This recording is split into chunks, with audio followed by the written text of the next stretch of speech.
खबर शामिल कयूं पिया मलीर खां। पीपी शहीद भुट्टो मलीर पारां पार्टी चेयरपर्सन गनवा भुट्टो जी 60वीं सालगिरह जी तकरीब मुनक़िद कई वई। कारकुननि केक काटे खेसि लफ़्ज़नि जी भेटा पेश कई। मलीर जे इलाइक़े लेबर स्क्वायर में पीपी शहीद भुट्टो ज़िला मलीर पारां शहीद मीर मुर्तज़ा भुट्टो जी वञी पार्टी चेयरपर्सन गनवा भुट्टो जी 60वीं सालगिरह जी तकरीब मुनक़िद कई वई, जंहिंमें पीपी शहीद भुट्टो मलीर जे सदर कामरेड सलीम राजपूत, हबीब गुल हिमायती, बख्शल गोरीलो, आज़ाद गोपांग, मुख्तियार जुमानी, मुश्ताक हैदरी, अली गुलाम खासकेली, बाबर जुमानी, मुख्तियार हिमायती, ज़ोहेब गोपांग, आरिफ मलक, मुजीब गुल हिमायती ऐं ॿियनि शिरकत करे केक काटियो ऐं खेसि शानदार लफ़्ज़नि जी भेटा पेश कंदे संदसि वॾी उमिरि लाइ दुआऊं घुरियूं वई।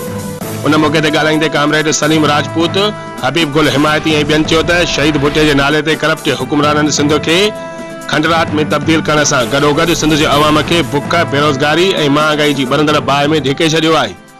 हुननि वधीक चयो त भुट्टे जा वारस फातिमा ऐं जूनियर ज़ुल्फ़कार अली भुट्टो आहिनि, जेकी मुल्की अवाम खे करप्ट हुकुमराननि मां छुटकारो ॾियारे सघनि था।